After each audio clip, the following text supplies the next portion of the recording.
आज का टॉपिक अकबर है। घर से पढ़ कर आए हो ना? जी हाँ सर, पढ़ कर आया हूँ। आज का टॉपिक बहुत बड़ा है। पेशेंस बना करके रखना और घर भागने की जल्दी मत दिखाना। ओके सर, मेरे अंदर पेशेंस कूट कूट कर भरा है। अच्छा तो देखते हैं। सर एक कन्फ्यूजन है। मैंने आज तक पढ़ा था कि अकबर के बचपन का नाम जलालुद्दीन मुहम्मद अकबर था, लेकिन आज एक बुक में पढ़ा कि उसमें बदरुद्दीन दिया हुआ था। सही तो है, अकबर के बचपन का नाम बदरुद्दीन ही था, लेकिन 1546 ईस्वी में जब अकबर का खतना हो रहा था तो उसके पिता हुमायूं ने उसका नाम बदल करके जलालुद्दीन मुहम्मद अकबर रख दिया। ओह, अच्छा हुआ आपसे पूछ लिया, वरना एग्जाम में कंफ्यूज हो जाता।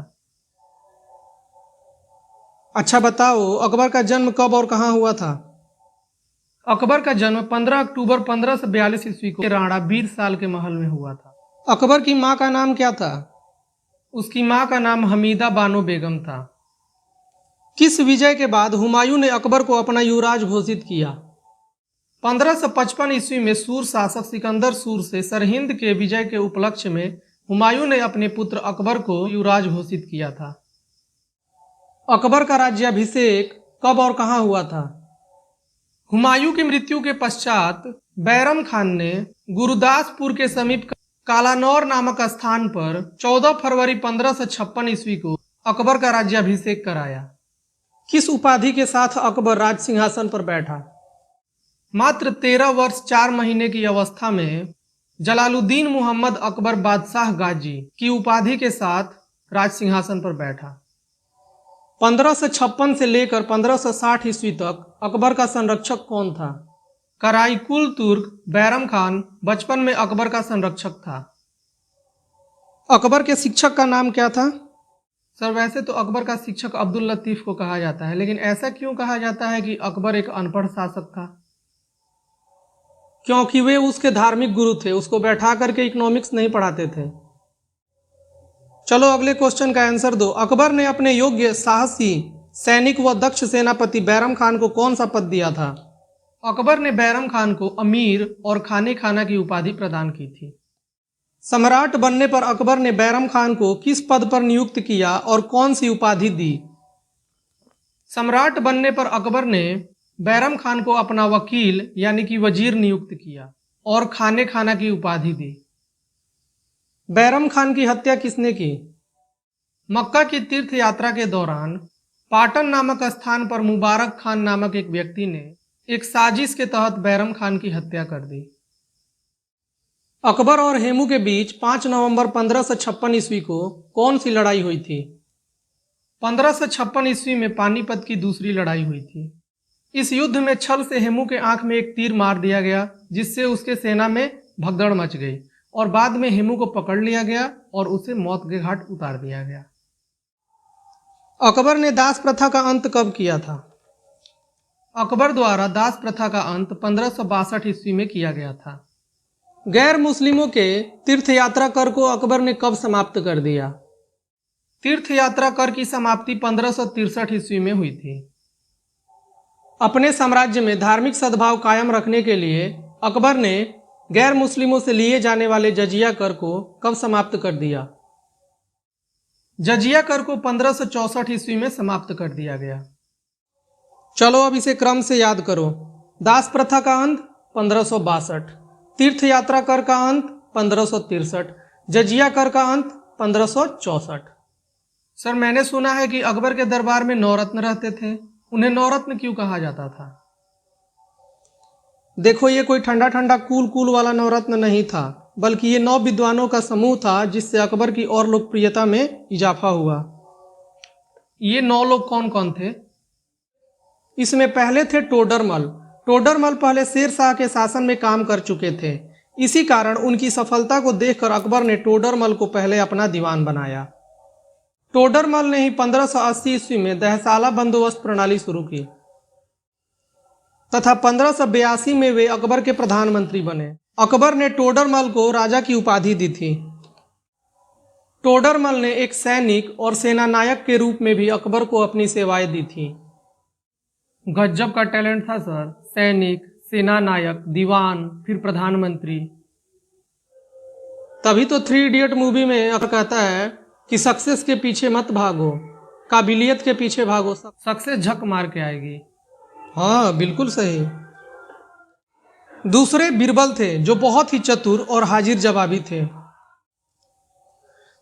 देखो, तीसरे अबुल फजल थे। अबुल फजल ने ही अकबर की जीवनी अकबरनामा की रचना फारसी भाषा में की और अकबर द्वारा शुरू किए गए एक नए धर्म दीन इलाही का प्रधान पुरोहित भी अबुल फजल ही थे। सर, आईने अकबरी की रचना भी अबुल फजल ने ही की थी ना? हाँ, अबुल फजल ने ही आईने अकबरी और अकबरनामा दोनों की रचना की थी। अभी सर 3 ही नवरत्न हुए हैं, अभी 6 बाकी हैं। अरे तो बता रहा हूँ ना, बीच बीच में क्वेश्चन पूछ दे रहे हो और मुझे ही समझाना शुरू कर दे रहे हो। बाप रे, इतनी सी बात पे कोई गुस्सा आता है क्या? अच्छा छोड़ो। देखो, चौथा व्यक्ति फैजी था। यह अबुल फजल का बड़ा भाई था तथा अकबर के दरबार में राजकवि के पद पर आसीन था। सर, फैजी दीन इलाही का कट्टर समर्थक था और उसकी मृत्यु 1595 ईस्वी में हुई थी। हाँ बिल्कुल सही। देखो, पांचवा व्यक्ति तानसेन थे। तानसेन को संगीत सम्राट कहा जाता था। अकबर ने तानसेन को कंठाभरण वाणी विलास की उपाधि से सम्मानित किया था। उसने कई रागों का निर्माण किया था। अब सर कुछ चीजें मैं बताऊं? हाँ क्यों नहीं, बताओ। तानसेन का जन्म 1506 ईस्वी में ग्वालियर में एक ब्राह्मण परिवार में हुआ था। उनका असली नाम रामतनु पांडे था। तानसेन अकबर के दरबार में आने से पूर्व रीवा के राजा रामचंद्र के दरबार में रहते थे। तानसेन के गुरु का नाम हरिदास था। हरिदास का कहना था कि वो सिर्फ अपने भगवान के लिए गाते हैं, उनका किसी दरबार से कोई सरोकार नहीं है। यही कारण है कि अकबर को हरिदास का गाना सुनने के लिए उनके कुटिया पर जाना पड़ा था। हरिदास रहते कहाँ थे? वे वृंदावन में रहकर भगवान की उपासना करते थे। तानसेन की कुछ प्रमुख कृतियां हैं: मियाँ की टोडी, मियाँ की मल्हार, मियाँ का सारंग तथा दरबारी कान्हरा। सब जानते हो बेटा, लेकिन सब मेरे से ही भोंकवाते हो। सर, अब कोई कुत्ता थोड़े है। मेरे लिए तुम्हारे मन में कुत्ते वाली भावना आ रही है ना? सच सच बताना। नहीं सर। तो ऐसे सर नीचे करके क्या सोच रहे थे?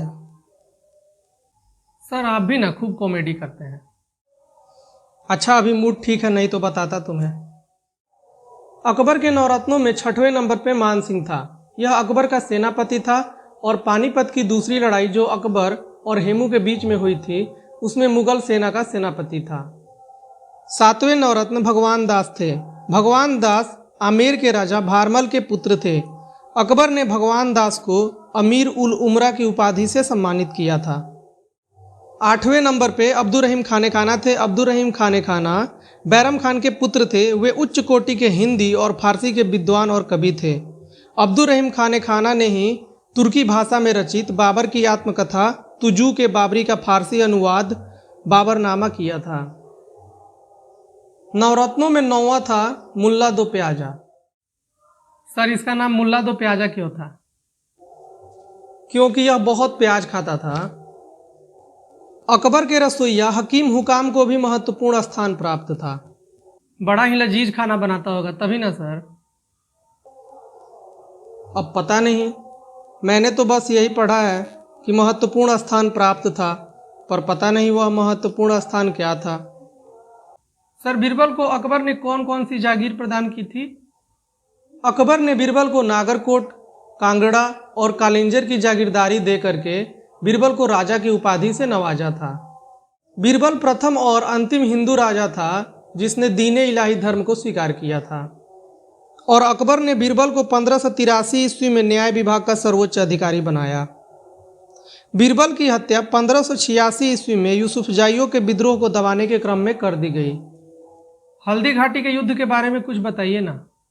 ओह, कितनी बार बोला है क्रम से पढ़ा करो, नहीं तो तुम्हें ही दिक्कत होगी इधर उधर से पढ़ोगे तो सर मैं क्या करूं, मुझे हिस्ट्री में क्रम याद ही नहीं रहता। सन ईस्वी याद कर लोगे तो याद हो जाएगा। तो भी नहीं होता सर। आप वो डायरी लेकर के नहीं बैठेंगे तो आपको भी दिक्कत होगा। कुछ चीजें ऐसी होती हैं कि भूलता ही भूलता है। तुम एक काम करो, ये बहुत बड़ा टॉपिक है, इसे 2 पार्ट में समाप्त करते हैं।